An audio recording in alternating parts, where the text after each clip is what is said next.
Hi guys, Darth Deuce here with another action figure review, and today taking a look at something different. We're taking a look at the McFarlane Toys Mortal Kombat 11 Raiden figure. McFarlane Toys has really brought up, in my opinion, the quality of a lot of their figures, and the Mortal Kombat line has one I've been really excited and happy for. I actually picked up the previous two figures, the Scorpion and the Sub-Zero. I didn't review them. But I really like both those figures. Some people have mixed feelings on those ones, but I really like them. And Raiden here is, honestly really fantastic. It takes things that the other figures didn't do quite so well, and he fixes a lot of those issues, and it's just a fantastic figure. Now this is his look in Mortal Kombat 11, or rather, it's the look he has for the first little chunk of the game in the very beginning. And this is based on his Dark Raiden look. So it's not as sort of his classic look, but it's a really cool look for Raiden. I really like this look for Raiden. I love the idea of a dark, sort of a more aggressive Raiden. So I really like that they did this version for Raiden. I'm hoping that they might do a variant of the good version of Raiden with the blue lightning and all that. That would be really cool, but that would also require pretty much completely new mold. So I'm not sure if they'll do that. But let's get right into it. So McFarlane Toys, are known for great sculpt and paint, and you get great sculpt and paint here with this figure. I'm definitely telling you, this is in Canada, $25 Canadian, depending where you get it. I got mine from Amazon, and you're definitely getting your money's worth here. The head sculpt here looks really good. Let me see if I can actually zoom in on that. Just the camera here.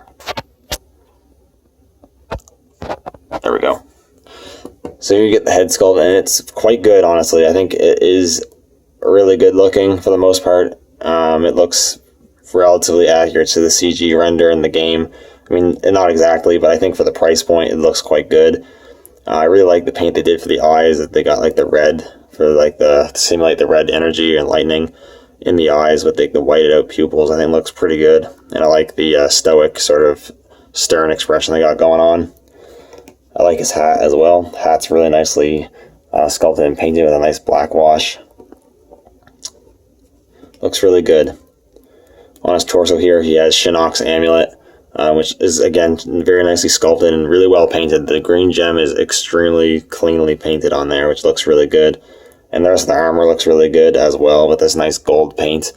And one thing I'm pretty sure is part of the mold and not like defectiveness or anything is the armor throughout it has these really subtle dents in it to show he's been through some fights, which is really cool. I really like that. Underneath the armor, you got this green sort of padded suit that has this really nice wash effect on it, which looks really good all throughout the figure. Just zoom out just a little bit here so we can get a better look. And you get the shoulder pads here with a really nice blue paint looking good. Maybe a little bit of bleed here and there, but it's not too bad. And then on the waist here, you do got his more robe sort of skirt parts. What's really great, this is made of a really pliable plastic. It's quite pliable. It gets right out of the way, so it doesn't hinder a ton of articulation, which is great. And the detail on it is really good. Same thing with the boots. You got some nice gold and red paints and all that jazz. Overall, really good looking figure. I expect nothing less from McFarlane. Out of everything, they've always been known for having really good sculpts and paint at a relatively cheap price point. So they definitely keep up with that. But probably one of the big things people want to know with this figure is the articulation. McFarlane has struggled with articulation a lot, but lately they've finally kind of come around to actually putting articulation into their figures again. And I would say that I don't have the Johnny Cage figure yet, but out of the figures I have, which would be Scorpion, Sub-Zero, and this one, this guy is definitely the best articulated out of them all. So he's got a really nice double ball joint. He's got a ball joint at the top of the neck as well as the base of the neck, so he can look up quite a bit. You can look down quite a bit. You get rotation and you get nice pivot, so that moves really well. And that's a nice smooth joint. The shoulders have a ball joint. They move all the way up. And that is due to part in the fact that how they sculpted the shoulder armor. Now, technically, the shoulder armor should actually be up higher and actually sit over his shoulders, but what they did is actually move them down a bit to not hinder the articulation so much, and I don't mind that. I think they still look good in the position that they are, and they allows for more articulation, which I think a lot of people will be happy about. He does a swole cut at the bicep, which is good. Double hinge at the the elbow, which you can get definitely past 9 degrees on that, which is good. And then you've got a rotation at the wrist with a hinge going up and down. The hinges at the wrist are actually quite Mezco-like. You can get them so they either go up and down or in and out, depending on what you want to do. There's a ball joint at the torso, so you can rotate it quite well. He doesn't really go back or too much. He does go forward a little bit, which is good. And you can also pivot it a little bit. He has swivel and hinges at the hips here. You can kind of see them there. They're a bit gappy if you were to take this off, they'd look pretty ugly, but luckily you have that to cover it up. So they did do a full, or pretty close to a full splits without being super hindered by the skirt, which is really good. This one likes to come back down a bit, but it's not a big deal. You can kick quite a bit ways forward without this hindering, which is good. And quite a ways back. There's not really a traditional hip swivel, unfortunately, or thigh swivel, which is a little unfortunate, but it's not a big deal. He does have double hinges at the knees, which move about that far, which is pretty good. And the armor here does a nice job of hiding that joint. You do have the ankle joints go up and down. You can rotate, and you also get some pretty good pivot. Honestly, that's some damn good pivot. So you do get that as well. And you get toe articulation. That one's a bit stuck, so I'm not going to force that right now, but this one moves very freely. It's crazy. The toe articulation definitely wasn't required, but it is pretty cool to get it. So that's really cool. So now we go on to accessories. Raiden comes with some pretty cool accessories. Again, this is a spot where McFarlane could have skimped out, but they didn't. First off, the least interesting accessory, I guess, is you do get the standard display base that comes with all the Mortal Kombat figures. Just says Mortal Kombat, just circle with a peg. This one's actually done in a more matte plastic or whatever, a matte finish. The other two with Sub-Zero and Scorpion are actually a glossy black, so I like the matte better, actually. I think it looks a bit better. So you have that, which is always appreciated to help with some poses. You do get 2 sets of hands. So on the figure, out of the package, you do get the open hands.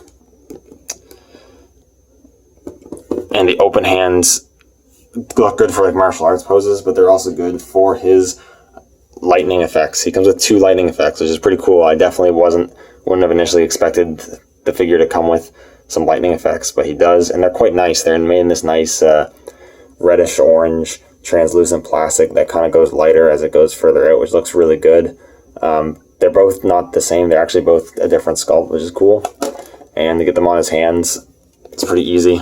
You know, there's just a loop there. You just thread his arm into it there. And then there's a flat part of the lightning here, which is meant to go into the palm of the hand.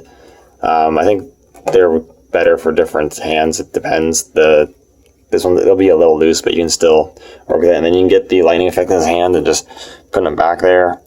That looks super awesome. Yeah, I really like that. See? So it looks like he's channeling the lightning. You can do kind of pose like that, make him look menacing, channeling the lightning. You know, you can pose it around. You can have him look like he's shooting out the lightning at someone. You can do a lot of cool stuff with it, so I really like that a lot. Take that off there. Like I said, he comes with another set of hands. And those would be a grip hand for each arm. So they just look pretty simple, just the round gloves, they're pretty good. And those are to hold his last accessory, which is his staff. I have one of the hands on there because it is a little tricky getting the hands. The hands aren't super pliable, so it's a little tricky getting the staff actually in the hands. And then when you're trying to get the staff in the hands, it kind of scrapes the plastic of the hand or the paint of the hand a bit. So I'm just going to leave that hand on there, I think. But the staff's really nice. I think this is the standard staff that you get to use as the character in the game. There's multiple staffs you can unlock. This is the first one. It looks pretty cool. You got kind of a cool looking design there on the top with some nice sort of white paint and a bunch of different like brushing to really make it look like real wood. Like, man, Take this out of the packaging. This staff really does kind of look and feel kind of like real wood, which is crazy. But yeah, that's cool. You got the red strap there, wrap there, whatever that's supposed to be. So that looks really good. And the hands are easy enough to pop off. The pegs are nice and relatively thick, so I'm not too worried about breaking them. I don't think they're going to break, which is great. And you can get Raiden with the staff. And that looks pretty good, I think. You get some great, cool looking poses. You have him, you know, doing that, doing all sorts of crazy stuff. So that's pretty cool. I like that. Alright, so to finish it off here, we'll zoom out a little bit. I'll put Raiden at the back here. I'll just do some comparison. So here he is with the other Mortal Kombat figures. Here he is with Scorpion, which is who he actually fights in the cinematic trailer. So that's pretty cool. And here he is with Sub-Zero. And they scale pretty well. Raiden's just ever so slightly, just a little bit taller, which I think makes sense. He's a god of thunder, so I would like him to be big. And he scales well with them. So that's really cool. And then just for comparison, in case you're wondering if you can use this with your 6-inch figures, this one's not the best example, but here's the Marvel Legends Elektra. She's a little short because she's a female character on the female body, which doesn't want to stand up, of course. There we go. Put her there, and she's obviously quite a bit smaller than Raiden. That doesn't really work out too well. Maybe with a slightly bigger figure here. Just on hand, I have the infamous Iron Man. Let's grab him real quick. Yeah, even infamous Iron Man, you know. The angle's not the greatest, but he's a lot smaller and a lot shorter than Raiden. So he's not going to work in your 6-inch collection, unfortunately.